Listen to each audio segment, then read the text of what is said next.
હરિયાણં નમો વસાયાણં નમો લે સંવત્સાહુણં નવદીપ એકો પંચન મુક્કારો સૌવ પાવો પણાસણો મંગલાનંદ સૌવે સિંહ પડમમ હવૈ મંગલમ પડમમ હવૈ મંગલમ નમો દાનસ ઓમ નમો સૂયસ ઓમ નમો સૂય દેવ્યાય ઓમ નમો વાયનાર્યસ ઓમ નમો ભગીએ દિવ્યે તીર્થંકરો ગણધરો પૂર્વધરો શ્રુતધરો વાચનાચાર્યો યુગ પ્રધાન આચાર્ય ઉપાધ્યાય સાધુ સાધુ ભગવંતો જીનશાસન દેવ જીનશાસન માતા આદિ સમસ્ત ઉપકારી તત્વોના શ્રી ચરણે આપ સર્વની આજ્ઞા હું આજ્ઞા હું આજ્ઞા.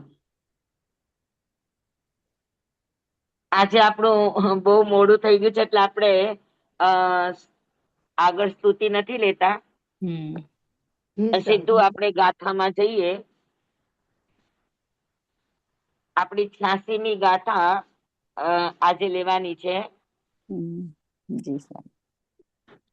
કે આગળ 81મી ગાથામાં શિષ્યની શંકા હતી કે અગર ઈશ્વર સિદ્ધ નહીં થાય તો પછી જગતની વ્યવસ્થા શું કેવી રીતે ટકી શકશે?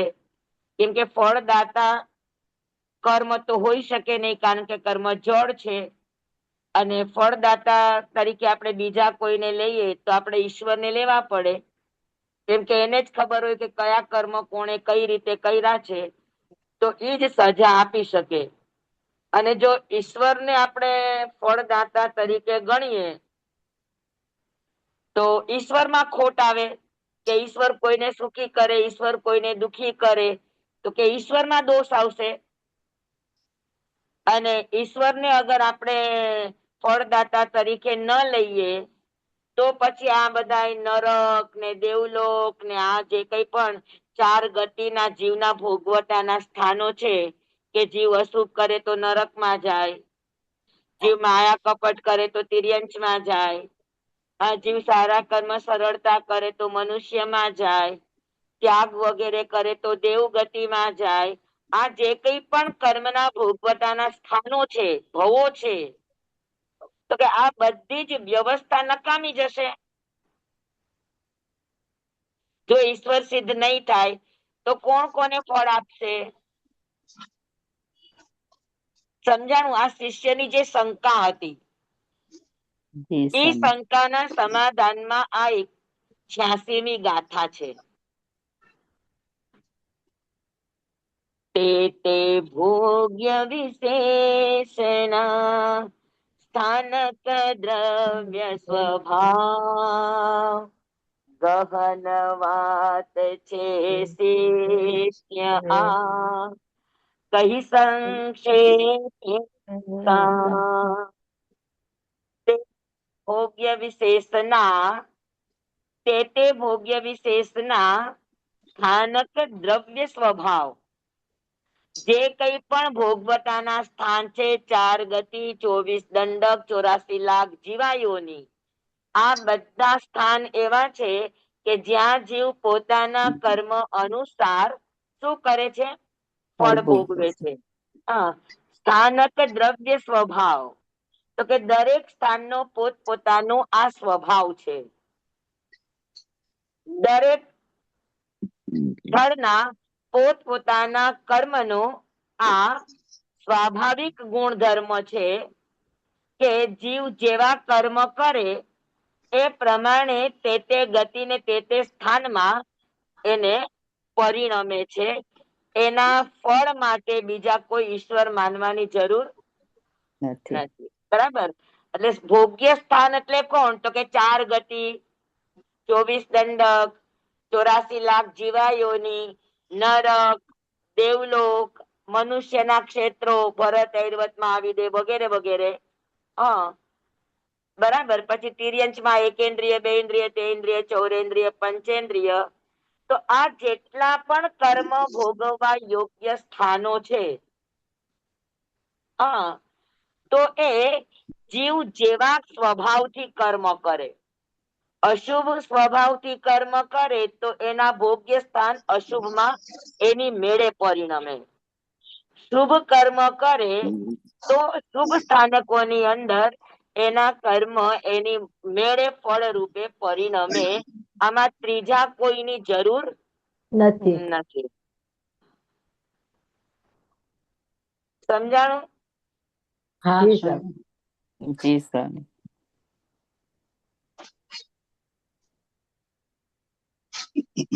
હા, એટલે દ્રવ્યના સ્વભાવમાં બે લેવાનું.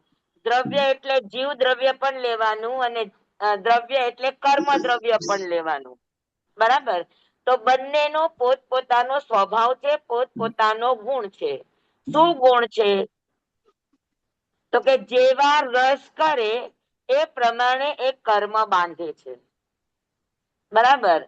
અને જેમાં કર્મ બાંધે છે તો સમય આવે તો એ કર્મ દ્રવ્યનો પણ સ્વભાવ છે કે એ જે રીતે બાંધ્યો હોય એવા રસ રૂપે પરિણમે છે. અને એવા રસના ભોગવટા માટે 14 રાજલોકની અંદર એમના ભોગ્ય સ્થાનો અલગ અલગ અલગ અલગ છે. પછી તમે એને 4 ગતિ કહો, પછી તમે એને 24 દંડક કહો, પછી તમે એને જીવના 563 ભેદ કહો. સમજાણું તમને? કે પછી તમે એને જીવાયોની કહો. તમારે શબ્દ જે પણ આપો પણ જીવ પોતાના કર્મ આ બધી જગ્યાએ જઈને શું કરે છે? તો કે ભોગવે છે. તો બંનેનો પોતપોતાનો સ્વભાવ છે. કર્મનો સ્વભાવ છે કે જે રસથી બાંધા એ રસ રૂપે સમય આવ્યો એ પરિણમે છે. એનો ગુણધર્મ છે. બરાબર? અને દ્રવ્ય કર્મ ઉદયમાં આવ્યું અને જીવ અગર જાગ્રત નથી તો ફરી પાછું એ શું કરે? તો કે અશુભ ભાવ કરે અથવા તો શુભ ભાવ કરે. શુભ ભાવ કરે તો શુભ કર્મ બંધાય, અશુભ ભાવ કરે તો અશુભ કર્મ બંધાય. અને ફરી પાછું એ કર્મ ઉદયમાં આવે ત્યારે તે જગ્યાએ જીવને ભોગવટાના સ્થાનમાં ભોગવટો કરવો પડે છે. બરાબર? હા સ્વામી. આટલી વાત સમજાણી? હા સ્વામી. કે તે ભોગ્ય વિશેષના ભોગ્ય વિશેષના એટલે શું? કે જે કર્મ કર્યા છે શુભ કે અશુભ તે બધાના ભોગવટાના સ્થાનક એટલે સ્થળો દ્રવ્ય સ્વભાવથી પરિણમે છે. બરાબર? કયું દ્રવ્ય? તો કે જીવ દ્રવ્ય અને કર્મ દ્રવ્ય. આ બંને પોતપોતાના સ્વભાવ રૂપે એ રીતે પરિણમે છે. અને એ પરિણમવાના કારણે તે ભોગવટાના સ્થાનમાં જીવ પોતાના કર્મો ભોગવે છે. કર્મ ઉદયમાં આવે એટલે જીવ ભોગવે છે. બરાબર? અને આ બધી સ્વયં સંચાલિત વાત છે. આમાં કોઈ ત્રીજી વ્યક્તિ કે કોઈ ઈશ્વર કે ત્રીજું કોઈ મેટર કામ કરતું નથી. સીધો હિસાબ છે કે જીવે કર્મ કર્યું તો જે કર્મ કર્યું એના ભોગવટાના 14 રાજલોકમાં સ્થાનકો છે. કયા સ્થાનો છે? તો કે 84 લાખ યોની એના સ્થાનો છે. 24 દંડકી એના સ્થાનો છે. ટૂંકમાં કહો તો 4 ગતિ એના સ્થાનો છે. બરાબર? તો જેવું કર્મ જીવે કર્યું એ પ્રમાણે તે સ્થાનમાં એક કર્મ શું થાય છે? તો કે ભોગ દેવાની પ્રક્રિયા કરી શકે છે. બરાબર? સ્વામી 24 દંડક ક્યાં ક્યાં હોય? 24 દંડક નારકી નો એક દંડક. બરાબર?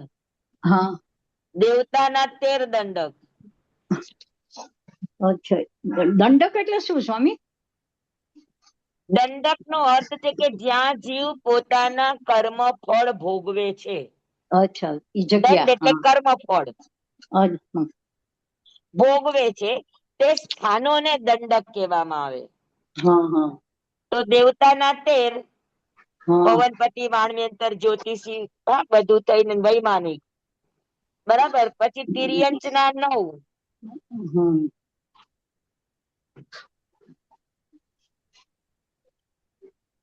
તિર્યંચ ના 9.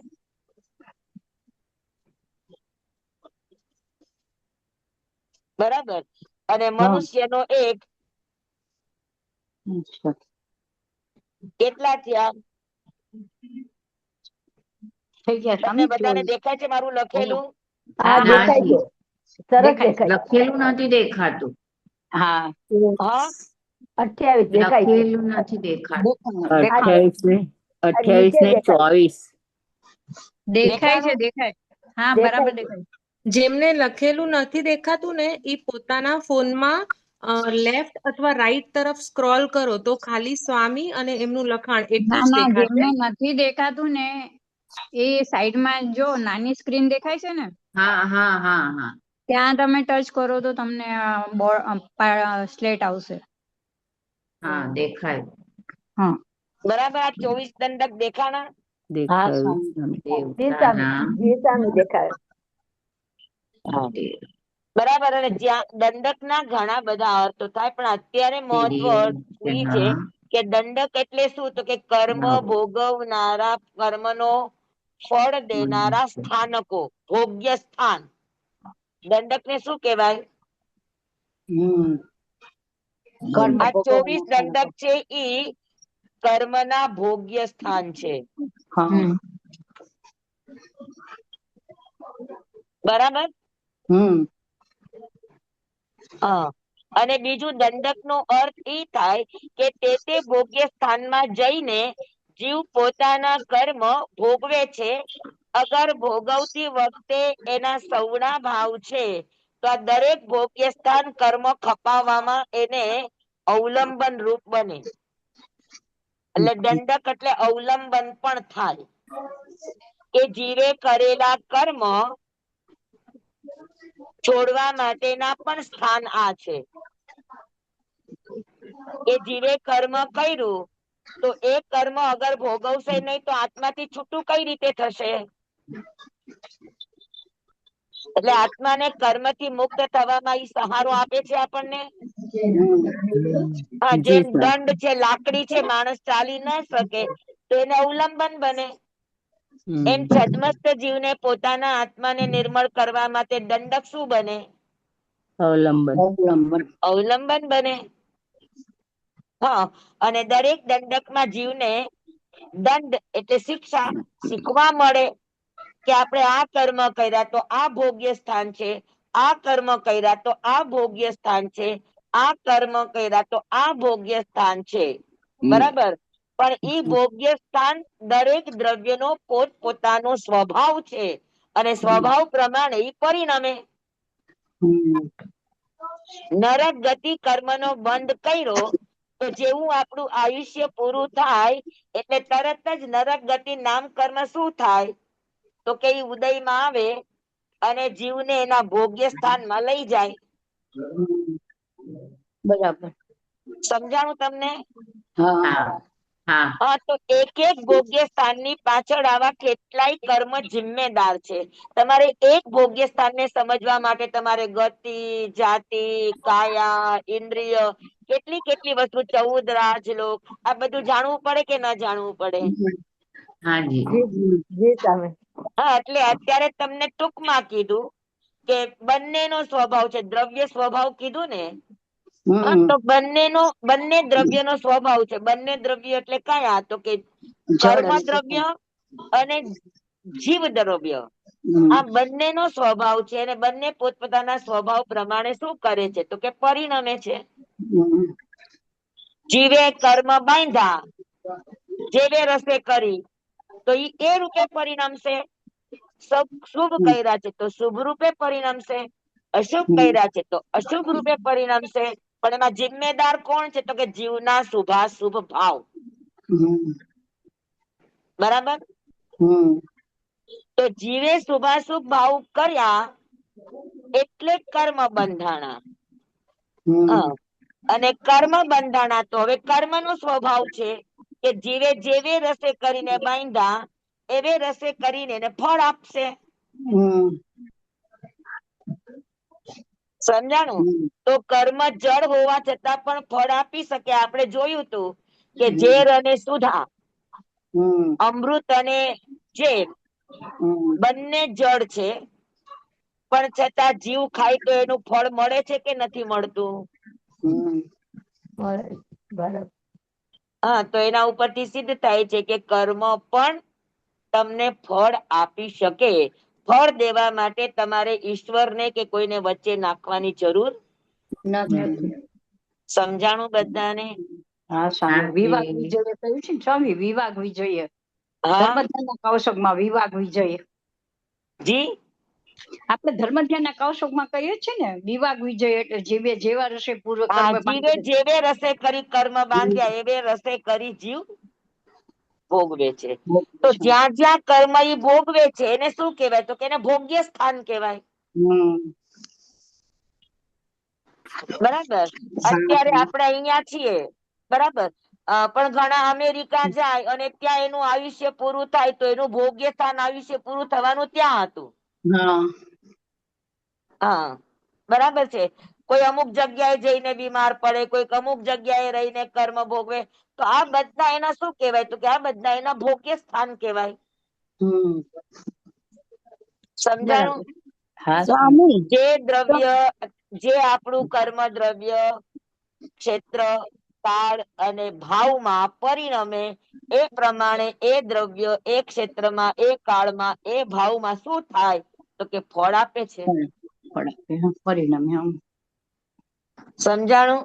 સ્વામી તો આ કર્મ બધી જળ બહુ છે કે ગહન ચેતન? વાતો છે. ગહન વાતો એટલે અંદર અંદર કેટલી વસ્તુ એકબીજા સાથે સંકળાયેલી છે. એક વસ્તુ સમજવા માટે તમારે આખો ઇતિહાસ ખોલવો પડે. હા સ્વામી, તો હાજી, કર્મને જળ સમજવા કે ચેતન? કર્મ જળ છે, પણ કર્મ આવ્યા કોનાથી? તો કે જીવની પ્રેરણાથી. અગર જીવે પ્રેરણા ન કરી હોત તો કર્મ આવત? ના, તો ન આવે. હા, ડેડ બોડી છે તો એને કર્મ આવે છે? નહીં. પોણા 5 સુધી નાના સાડી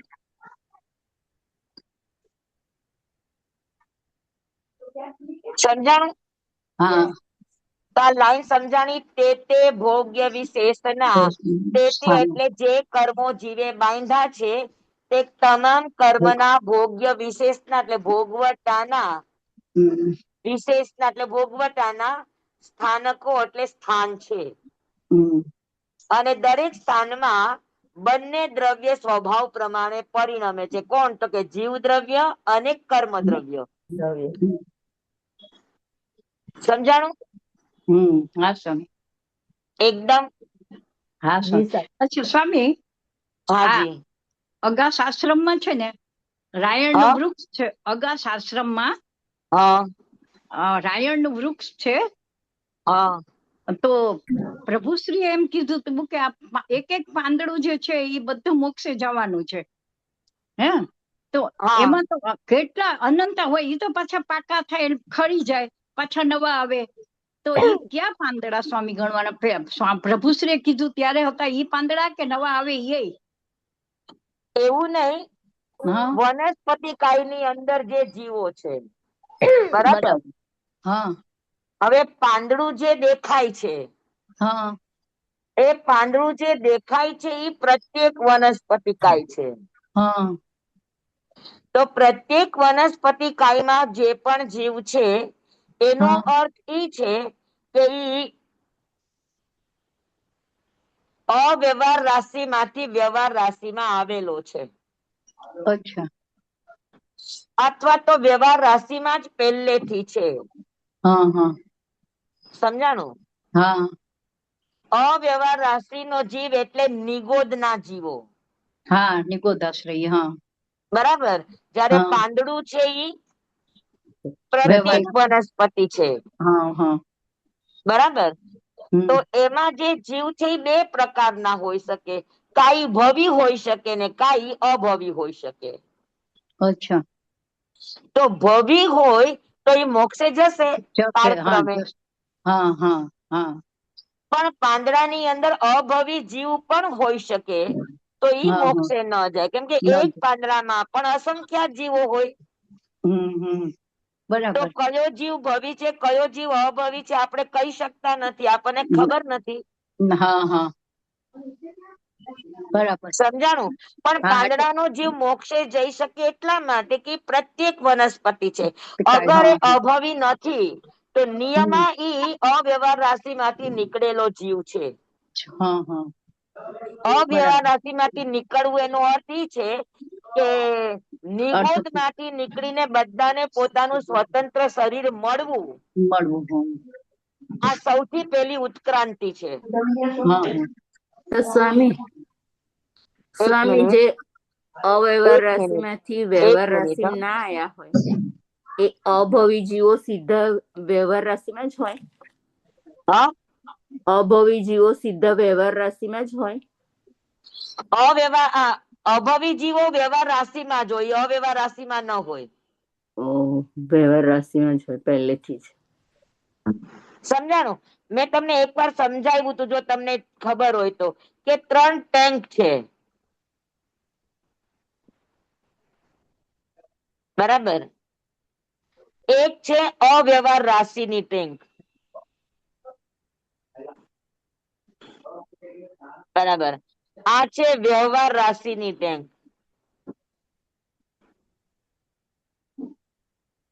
અને છે સિદ્ધના જીવો. બરાબર? અહીંયાથી જીવ મોક્ષે ગયો તો અહીંયા ખાડો પડ્યો, વ્યવહાર રાશિમાં એટલા જીવ ઓછા થયા. એટલે અવ્યવહાર રાશિમાંથી એક આવ્યો. બરાબર? તો વ્યવહાર રાશિ વોટર લેવલ છે. એમાં જીવ ઓછા થાય તો બીજેથી જીવ આવવા જોઈએ, તો ઈ ખાડો પૂરાય. એટલે જેવો જીવ સિદ્ધ થાય એટલે અવ્યવહાર રાશિમાંથી જીવ વ્યવહાર રાશિમાં આવે. બરાબર? તો અવ્યવહાર રાશિ એટલે નિગોદના જીવો. નિગોદના જીવો એટલે એક શરીર અને અનંતા જીવો હોય. એક શરીરમાં અનંતા જીવો રહે એને નિગોદ કહેવાય. હા. અને પ્રત્યેક એટલે એક શરીર અને એક જીવ, દરેક જીવને પોતપોતાનું સ્વતંત્ર શરીર મળે એને પ્રત્યેક કહેવાય. બરાબર? તો અવ્યવહાર રાશિના જીવો નિગોદમાં છે. નિગોદમાં માત્ર અવ્યવહાર રાશિના જીવો નથી, વ્યવહાર રાશિ પણ છે અને અવ્યવહાર રાશિ પણ છે. પણ અવ્યવહાર રાશિના જીવો નિગોદ સિવાય ક્યાંય નથી. આ મગજની અંદર યાદ રાખવાનું. અને નિગોદ એટલે શું? તો કે સાધારણ વનસ્પતિ, કાંઈ એક શરીરમાં અનંત જીવો, જેને આપણે કંદમૂળ કહીએ, જેને લીલફૂગ કહીએ, અથવા તો સૂક્ષ્મ વનસ્પતિ જે આપણી નજરે દેખાતી નથી, આવા બધી જગ્યાએ અવ્યવહાર રાશિના જીવો હોય. હા, એટલે તમને કન્ડિશન સમજાણી કે અવ્યવહાર રાશિના જીવો નિગોદ સિવાય ક્યાંય ન હોય. પણ નિગોદમાં જે જીવો છે એ વ્યવહારના પણ હોઈ શકે અને અવ્યવહારના પણ હોઈ શકે. સમજાણું બરાબર? જી સ્વામી. સમજાણું? જી સ્વામીજી. હા, તો નિગોદનું શરીર છોડીને પ્રત્યેક શરીરમાં આવવું, આને કહેવાય વ્યવહાર રાશિમાં પ્રવેશ. પછી એક વાર સ્વતંત્ર શરીરમાં આવ્યા પછી ફરી પાછો નિગોદમાં જઈ શકે ખરો, પણ એને અવ્યવહાર રાશિનો જીવ ન કહેવાય, કારણ કે એક વાર ઈ પ્રત્યેક બની ગયો. પ્રત્યેક એટલે પર બોડી પર જીવ. એક શરીર એક જીવ, દરેક જીવને પોતપોતાનું સ્વતંત્ર શરીર મળ્યું છે પોતાની ઈચ્છા મુજબ ચલાવવા માટે, એને પ્રત્યેક કહેવાય. અને અનંતા જીવો વચ્ચે એક જ બોડી હોય, એમાં પોતાની ઈચ્છા પ્રમાણે એને શરીર ચલાવવાનો હક ન હોય, બધા ભેગા મળીને ચલાવતા હોય, હમ. એને નિગોદ કહેવાય. હા, તો એનો કોઈ એક જિમ્મેદાર ન હોય જીવ એક શરીરનો. અનંતા એના જિમ્મેદાર છે, અનંતા એના માલિક છે. સમજાણું બધાને? જી સ્વામી, પાકું? પાક્કું સ્વામી. તો ભોગ્ય સ્થાન કોને કહેવાય? જે કર્મ. 4 ગતિ એ ભોગ્ય સ્થાન. પછી આપણે હમણાં કહ્યું 24 દંડક એ દંડક. ભોગ્ય સ્થાન. પછી કહું 84 લાખ જીવાયોની એ ભોગ્ય સ્થાન. પછી કહું કે 14 રાજલોક એ ભોગ્ય સ્થાન. સમજાણું બરાબર? જી સ્વામી. તો 14 રાજલોકમાં ઉપર નીચે મધ્યમાં જીવ જ્યાં પણ જાય છે ત્યાં પોતપોતાના કર્મ અનુસાર એ તે સ્થાનોમાં જાય છે. કોનાથી જાય છે? તો કે કર્મના પરિણામે. સ્વામી, એક પ્રશ્ન પૂછવામાં. હા, બોલો બેના. એક વખત વ્યવહાર રાશિમાં જીવ આવ્યા પછી સૂક્ષ્મ જીવ ન થાય ને નિગોદ નો થાય એટલે જઈ શકે. મેં તમને હમણાં જ કીધું જી સ્વામી. કે વ્યવહાર રાશિના જીવો વ્યવહાર રાશિમાં પણ એટલે મીન્સ પ્રત્યેકમાં પણ હોય અને નિગોદમાં પણ હોય, પણ અવ્યવહાર રાશિના જીવો પ્રત્યેકમાં ન હોય. પણ અવ્યવહાર રાશિનો જીવ તો ત્યારે જ વ્યવહારમાં આવે ને જયારે સિદ્ધમાં જાય. પણ જે વ્યવહાર રાશિનો જે અવ્યવહારમાં ગયો એ તો પોતાની મેળે બહાર આવી શકે ને પછી? હા હા, જી સ્વામી. વ્યવહાર રાશિમાંથી અવ્યવહાર રાશિમાં ગયો હોય જીવ, એ થોડો સમય એટલે એનો જેટલી સમય મર્યાદા છે, કાળ લબ્ધિ છે એ પૂરી થઈ જાય એટલે તરત જ બહાર નીકળી જાય. જી સ્વામી, આભાર. ઈ નિગોદમાં ને નિગોદમાં પડ્યો નહીં રહે. જ્યારે અવ્યવહાર રાશિના જીવો નિગોદમાં જ જન્મે, નિગોદમાં જ મરે, નિગોદમાં જ જન્મે, નિગોદમાં જ મરે, એ નિગોદમાંથી ક્યારેય બહાર નીકળ્યા નથી. અને નીકળશે પણ નહીં એવું?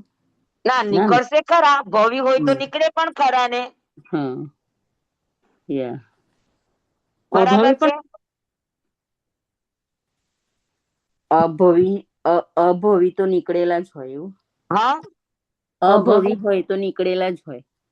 અભવી જીવો અવ્યવહાર રાશિમાં છે જ નહીં. એ હંમેશા વ્યવહાર રાશિમાં જ છે. રાશિમાં જ છે. એ અવ્યવહાર રાશિમાં નથી હોતા.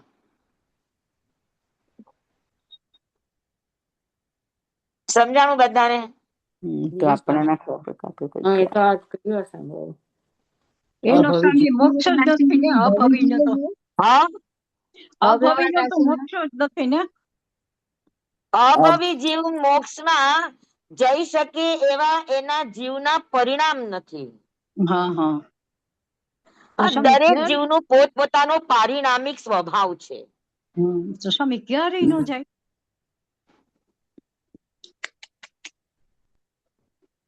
એને એવા ભાવ જ ન થાય, એનો આત્મા એવો ભાવિત જ ન થાય. ઓહો, હવે કોરડું મગ છે, શું કામ ન ચડે? તમે એને ડચ કરો, કોરડું મગ ચોડતા નથી.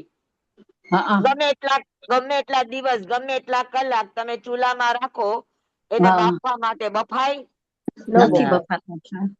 નથી બફાતા. શું કામ? તો કહીએ એનો સ્વભાવ. એમ અભવીનો સ્વભાવ છે, એનો પારિણામિક ભાવ છે કે ક્યારેય એનો આત્મા અંદરથી પલળશે નહીં, એવો ને એવો રહેશે. છૂટવાની ભાવ જ ન થાય. ગમે એવા તીર્થંકરનો સંયોગ મળવા છતાં પણ એનો અંદરથી આત્મા પલળશે નહીં. હા, એને સ્વામી છૂટવાનો ભાવ જ ન થાય ને. છૂટવાનો ભાવ ન થાય, એના અંદરથી કોઈ ભાવ જ ના આવે કે જેનાથી આત્મામાં સંયોગક્ષમ થાય. હા હા હા, સમજાણું? હા સ્વામી. એ ખાલી મહેનત કરે, પ્રયત્ન કરે, ધર્મ ધ્યાન કરે કે જે કઈ પણ કરે, ખાલી દ્રવ્ય ક્રિયા રૂપે કરે અને એની પાછળ એની ભૌતિક કોઈ ને કોઈ ઈચ્છા પડી હોય. ઓહો, સાચી વાત છે. સમજાણું બરાબર? જી સ્વામી.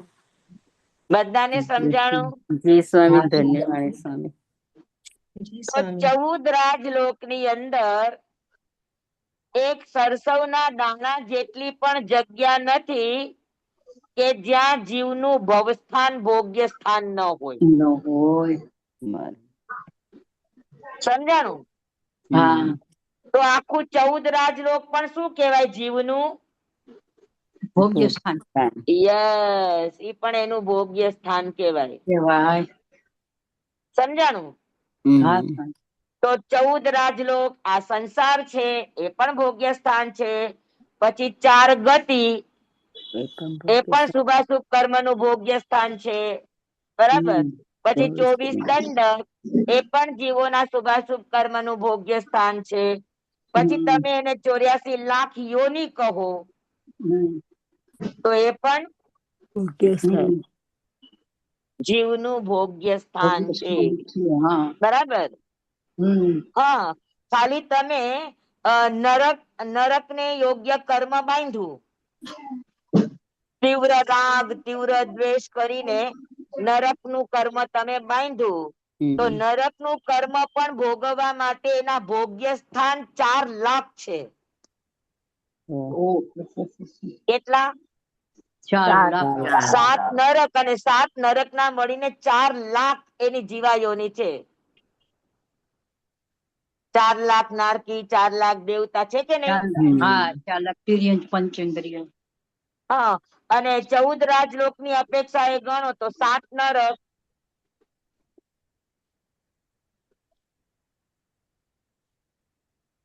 બરાબર, અધોલોકમાં. સમજાણું? જી સ્વામી. અતિ શુભ કરે તો ઉપર જાય, અતિ અશુભ કરે તો નીચે જાય, અને મધ્યમ કરે તો એ મધ્યમ લોકમાં રહે. તમને દેખાય છે ને બધાને હું પાટીમાં કરું છું ઈ? હા નથી સ્વામી. દેખાતું. જી હા. સામે ચોખ્ખું દેખાય દેખાય છે. બહુ નથી ચોખ્ખું દેખાય છે. દેખાતું. ચોખ્ખું હા? ચોખ્ખું દેખાય છે. અમને નથી હવે દેખાણું સ્વામી. બરાબર. તો અશુભ કરે તો અહીંયા નીચે જાય, શુભ કરે તો ઉપર જાય, અને મધ્યમ કરે તો મધ્યમ રહે. જી સામે અતિ શુભ કરે તો દેવગતિ, અતિ અશુભ કરે તો નરક ગતિ, અને મીડિયમ કરે તો મનુષ્ય ને તિર્યંચ ગતિ. તો જીવ જેવા કર્મ કરે છે, કર્મ એ ફળ રૂપે પરિણમે છે, અને એ ફળ ભોગવવામાં 14 રાજલોકમાં જ્યાં જ્યાં પણ એના સ્થાનો છે ત્યાં જઈને જીવ કર્મ ભોગવે છે. તો એ બધા સ્થાનોને શું કહેવાય? તો કે ભોગ્ય સ્થાન કહેવાય. સમજાણું? જી સ્વામી.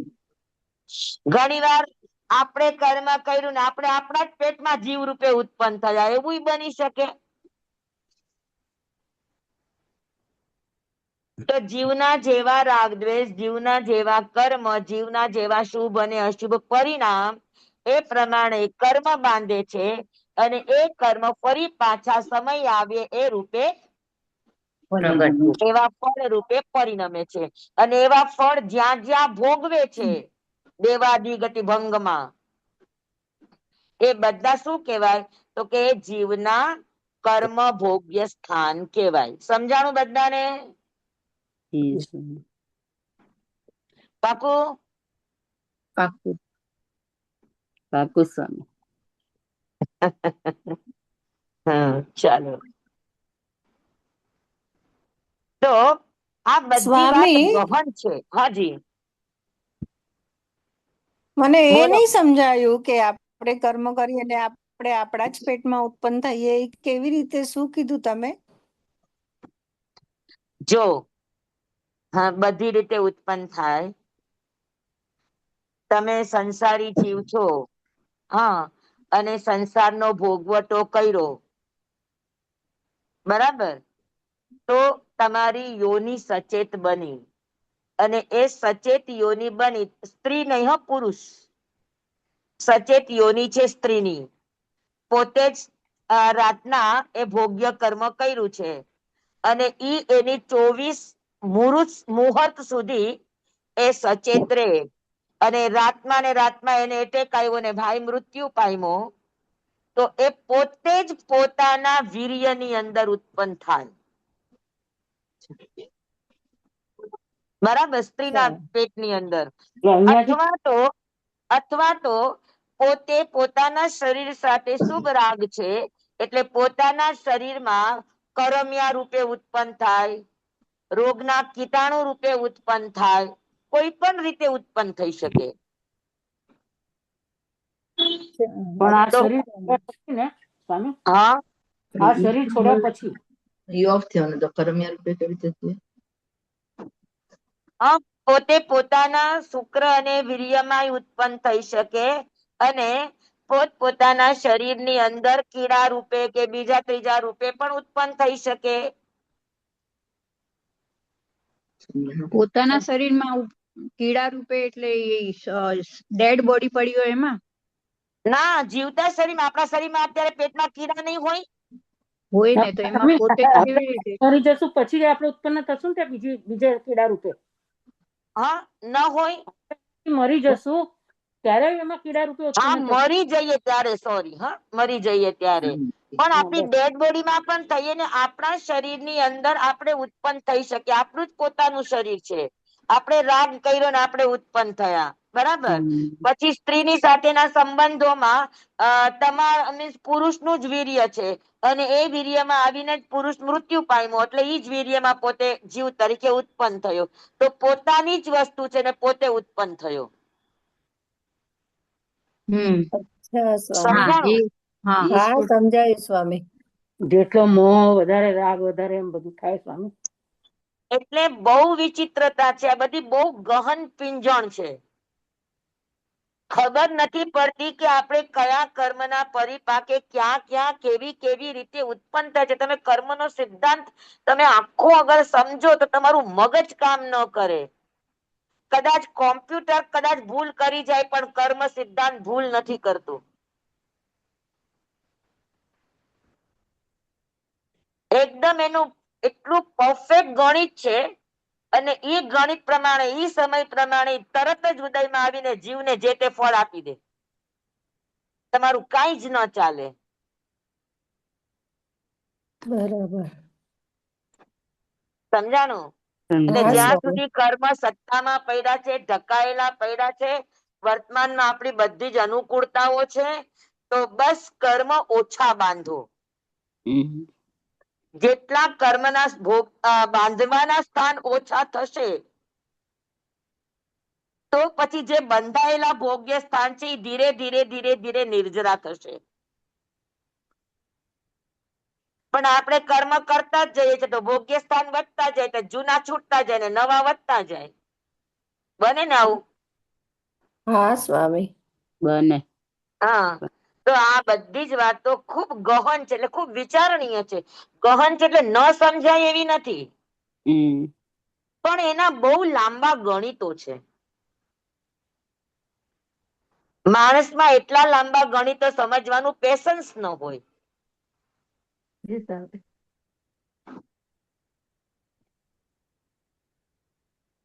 સમજાણું? હા સ્વામી. બધાને બરાબર સમજાણું? હા સ્વામી. બરાબર Yes, very. સમજાવી દીધું ભગવાન. બોલાવી દીધા છે પ્રભુ. તો તે ભોગ્ય વિશેષના, તે એટલે કોણ? તો કે તે કર્મ જે આપણે ભૂતકાળમાં બાંધ્યા છે, બરાબર. તો તે ભૂતકાળમાં બાંધેલા તે કર્મના વિશેષ પ્રકારના ભોગ્ય સ્થાનો. ભોગ્ય સ્થાનો એટલે કયા? 84 લાખ જીવાયોનું. 84 લાખ જીવાયોની કહો, 24 દંડક. 24 દંડક 24 કહો, દંડક 4 ગતિ કહો, કહો, 4 4 ગતિ ગતિ કહો કે 14 14 રાજલોક રાજલોક કહો, કહો, એ બધા ભોગ્ય સ્થાન, બરાબર છે.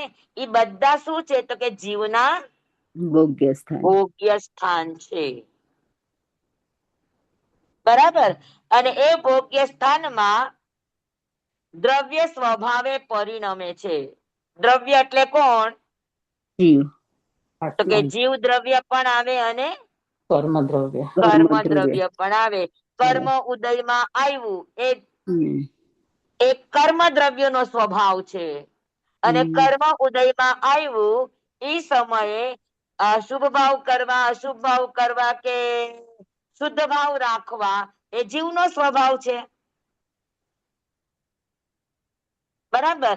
અગર શુદ્ધ ભાવ ઉદયમાં છે તો જૂનું ભોગ્ય સ્થાન ખપી જશે અને નવું ભોગ્ય સ્થાન બંધાશે નહીં. પણ અગર એને શુભ ભાવ કર્યા તો જૂનું તો ભોગવાઈ ગયું એના ભોગ્ય સ્થાનમાં આવીને, આપણા ભોગ્ય સ્થાનમાં આવીને, પણ પછી એને નવું ભોગ્ય સ્થાન ઉભું કરી દીધું શુભ. તો શુભ કર્મ ક્યાં ભોગવશે? તો કે દેવાદિગતિ ભંગમાં. સમજાણું બરાબર બધાને? પાકું?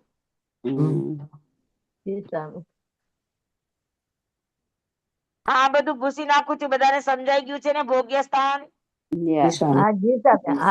જી સ્વામી. એકવાર બોલી જાઓ ભોગ્ય સ્થાન કયા કયા? ના લખી લીધું છે. 24 દંડક, 4 ગતિ, 84 લાખ જીવાયોની અને 14 રાજલોક. 14 રાજલોક. બરાબર.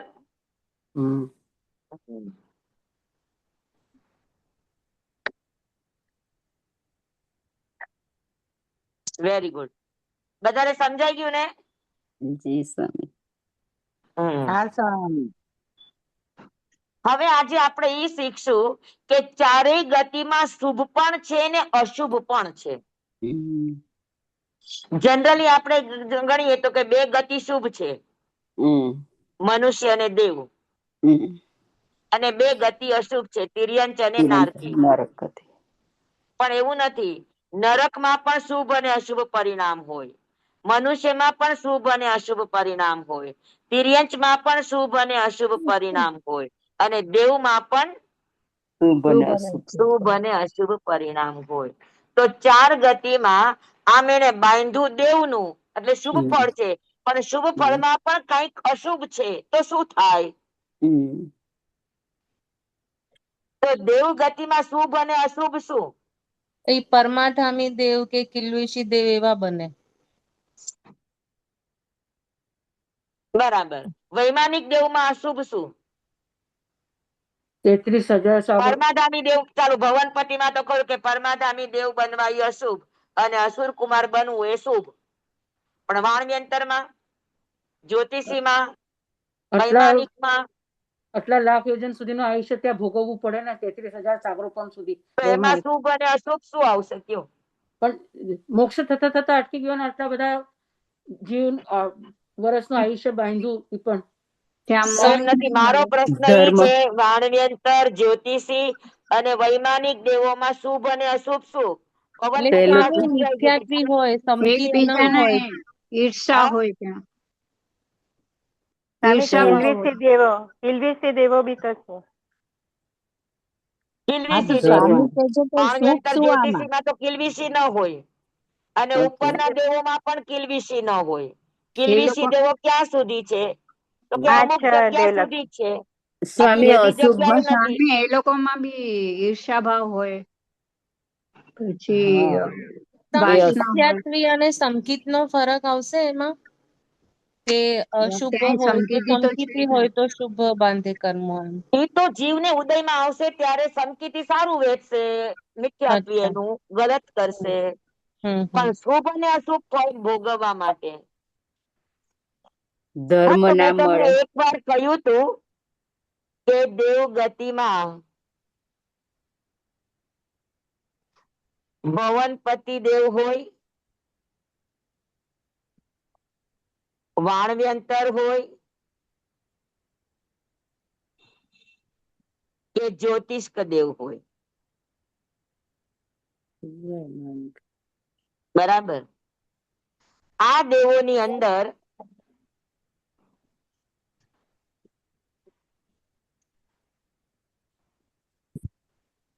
બે પ્રકાર હોય,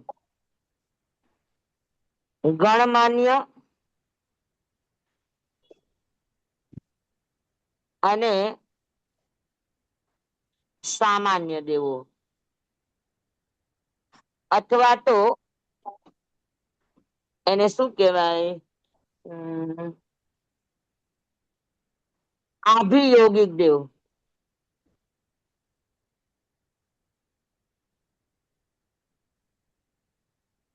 હા, બરાબર. ગણમાન્ય દેવો એટલે શું?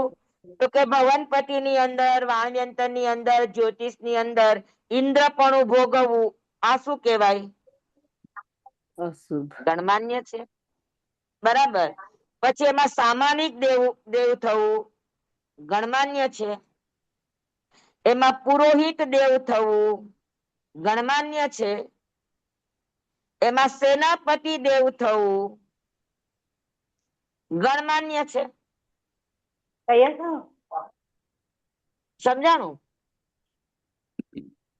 આપણે ત્યાં કેવી વ્યવસ્થા છે? સેમ એવી કે રાજા હોય, પછી મંત્રી હોય, નગર શેઠ હોય, સેનાપતિ હોય, રાજપુરોહિત હોય. તો આ બધા કેવા કહેવાય? તો કે બધા રાજકીય સન્માન પામનારા વ્યક્તિ કહેવાય.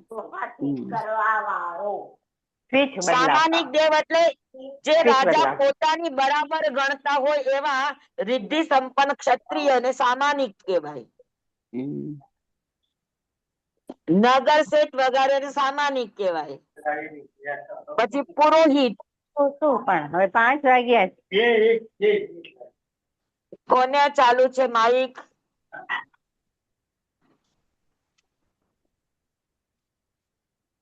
હા, આપણે આટલું કરીને મૂકી દઈએ તો પછી અવસરે સમજાવશું. હા સ્વામી. જી સ્વામી. તો ઇન્દ્રપણું, સામાનિકપણું, પુરોહિતપણું, સેનાપતિપણું બધું ગણમાન્ય કહેવાય, એટલે શુભ કર્મ કહેવાય. કે ભલે ભવનપતિ, વાણયંત્ર, જ્યોતિષ કે દેવો ઊંચા નથી, પણ એમાં પણ શુભ અને અશુભ પરિણામ હોય. તો શુભ પરિણામ કર્યા હોય, શુભ કર્મ કર્યા હોય તો ભવનપતિ, વાણયંત્ર, જ્યોતિષ દેવમાં કા ઇન્દ્ર બને, કા ઇન્દ્રની સમાન વૃદ્ધિ વાળા સામાનિક દેવ બને, કા પુરોહિત દેવ બને, દેવ બને, કા વિશિષ્ટ પ્રજા બને. બરાબર. અને અશુભ કર્મ હોય તો આભિયોગિક દેવ બને. આભિયોગિક દેવ એટલે એને આ ઇન્દ્ર, સામાનિક, પુરોહિત, સેનાપતિ અને સારા પ્રજારૂપ દેવ છે એના નોકર બનવું પડે. એ જે આજ્ઞા કરે એ કામ કરવું પડે. એ કે જાઓ અહીંયા જઈને સફાઈ કરો તો સફાઈ કરવા જવું પડે. એમ કે જાઓ આ વસ્તુ અહીંયા મૂક્યા હો તેને મૂકવા જવું પડે. આજ્ઞામાં રહેવું પડે. અને આ ગણમાન્ય છે એ આજ્ઞા કરે, એને કોઈ આજ્ઞા ન કરે. ત્યારે આભિયોગિક દેવને આ બધાની આજ્ઞામાં રહેવું પડે. ઈચ્છા હોય કે ન ઈચ્છા હોય. એના આ બધા ગણમાન્ય દેવો એને ના પાડે તો તાકાત નથી કે પોતાના ઘરના વ્યક્તિને મળવા જઈ શકે. પરાધીનતા હોય આભિયોગિક દેવોમાં. જેટલી આજ્ઞા આપે એટલા જ ક્ષેત્રમાં એ જઈ આવી શકે, વધારે ક્ષેત્રમાં જઈ આવી ન શકે. સમજાણું તમને? બધાને બેઠું? જી સ્વામી. પાકું? હા, તો આ એનું શું કહેવાય? તો કે આ એનું શુભપણું કહેવાય ને અશુભપણું. જીવે ભલે આયુષ્ય ભવનપતિ, વાણયંત્ર, જ્યોતિષ નું બાંધી લીધું, પણ એ બાંધ્યા પછી અગર એને શુભ ભાવે બાંધ્યું હોય તો એને આવી રીતે શુભ કર્મ ગણમાન્ય દેવો તરીકે એને અનુભવમાં આવે. એ એવું ફળ આપે. બરાબર. એ એનું ભોગ્ય સ્થાન બને. અને અશુભ કરે તો આભિયોગિક દેવો બનવું પડે, તો ઈ એનું ભોગ્ય સ્થાન બને. સમજાણું? જી સ્વામી. સમજાણું બધાને? જી સ્વામી. તો આજે આટલું રાખીએ. જી સ્વામી. હજુ વૈમાનિક દેવનું પણ આપણે શુભ અને અશુભ ઘણું છે એમાં તો. એ સમજવાનું. પછી મનુષ્ય, તિર્યંશ બધામાં નરક ની અંદર પણ શુભ અને અશુભ પણ છે. જી સ્વામી. તો તે ભોગ્ય વિશેષના સમજાણું કે તે કર્મ શુભ કર્મ કે અશુભ કર્મ એ દરેક ના ભોગ્ય સ્થાનો આ સંસારમાં છે. જીવે જેવા કર્મ કર્યા એ સ્વભાવથી પરિણમે, અને સ્વભાવથી પરિણમે એટલે તે સ્થાનમાં તે કર્મ ઉદયમાં આવે, અથવા તે કર્મના ઉદયને ભોગવવા માટે જીવ તે સ્થાનોમાં જાય, તો એને કહેવાય ભોગ્ય સ્થાન. સમજાણું બધાને? ઘણા એમ કે લ્યો મરવા અમેરિકા ગયા, પણ મરવા અમેરિકા નથી ગયા, એના મૃત્યુનો ભોગ બધાનો ઈ હતું, એટલે જીવને જવું પડે. ભોગ્ય સ્થાને જીવને જવું પડે. કોણ મોકલે? તો કે કર્મ. જે ક્ષેત્રનું કર્મ લખાયેલું હોય એ ક્ષેત્રમાં જીવને કર્મના ભોગવટા કરવા પડે, અને એ જ જીવનું ભોગ્ય સ્થાન ગણાય.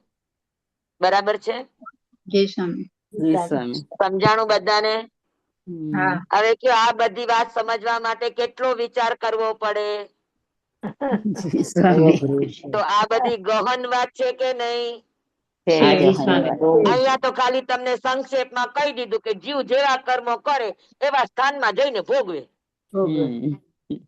પણ એ સ્થાનમાં પણ શુભ અને અશુભ પણ ભોગવટાના સ્થાનો છે, તો કઈ રીતે ભોગવે? આ બધું વિસ્તાર છે, અને વિસ્તારને સમજવા માટે થોડું તમારે ઊંડું, ગહન એટલે ઊંડું ઉતરવું પડે. અશક્ય નથી, બરાબર, પણ તમારે ગહન છે એટલે ગહનતામાં જવું પડે. સમજાય ગયું બધાને? તો બસ છે આજે આટલું. જય સ્વામી. જી સ્વામી, ધન્યવાદ સ્વામી, ખૂબ આભાર ધન્યવાદ, સ્વામી. ખૂબ ખૂબ આભાર આપનો. જંબાય દમ વચ્ચામિલમેણ ખરમ ચખરમ પયહીનમ વિનયહીનમ જોગહીનમ ઘોષહીનમ સુઠ્ઠુ દિનમ દુઠ્ઠુ પડીછી એમ કાલે કહું સજ્જાઓ, કાલે ન કહું સજ્જાઓ, અસજ્જાય સજ્જાય એમ સજ્જાય ન સજ્જાય એમ. ભણતા ગણતા ચિંતવતા વિચારતા સુણતા સાંભળતા જ્ઞાનીઓના અનંત અનંત ભાવો છે, અનંત અનંત પર્યવો છે, અનંત અનંત ગમા છે, અનંત અનંત નય છે, અનંત અનંત નિક્ષેપ છે, અનંત અનંત રહસ્ય છે. આમાંથી કોઈ પણ ભાવ ભેદ નહીં, નિક્ષેપ ગમા રહસ્ય ખુલાસાનું સ્ખલન સદમસ્ત ભાવે મારા બોલવામાં, કહેવામાં, સમજાવવામાં આવ્યું હોય, આપના સાંભળવા સમજવામાં આવ્યું હોય તો અર્યસિદ્ધ કેવડી ગુરુ ભગવાન આપની સાક્ષીએ, આત્મા પરમાત્માની સાક્ષીએ તમેવ સત્યમ તમેવ સત્યમ તમેવ સત્યમ નિસંકમ જમ જી.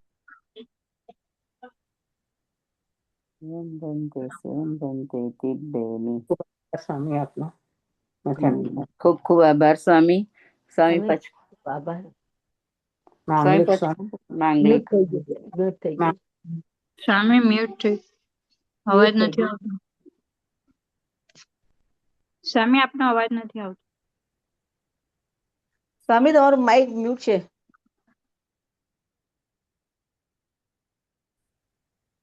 સ્વામી નું માંગલિક નહીં સંભળાતું. સ્વામી મ્યુટ છો તમે. સ્વામી અમે આપને સાંભળી નથી શકતા. મ્યુટ છે. સારું ગયું. નીકળી ગયા લાગે છે. નાના છે, સ્વામી આપણને નથી સાંભળી પણ શકતા. નથી સાંભળી શકતા આપણને. આપણને નથી સાંભળી શકતા. આપણે આવ્યા ને આમાં, એમાં નથી આવતું. આપણે પેલા દેખાતા નહોતા ને ત્યારે આવતું હતું. આખું માંગલિક કહી દીધું, નથી સંભળાયું. એ સ્વામી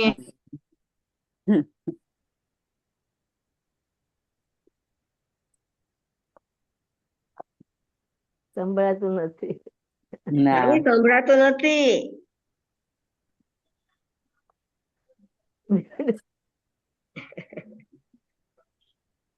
કોઈ ઈશારો કરીને સ્વામી જોતા હોય તો નહીં સંભળાતું છે.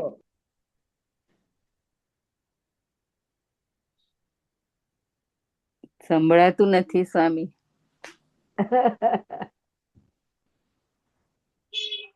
સ્વામીને ખબર પડી ગઈ.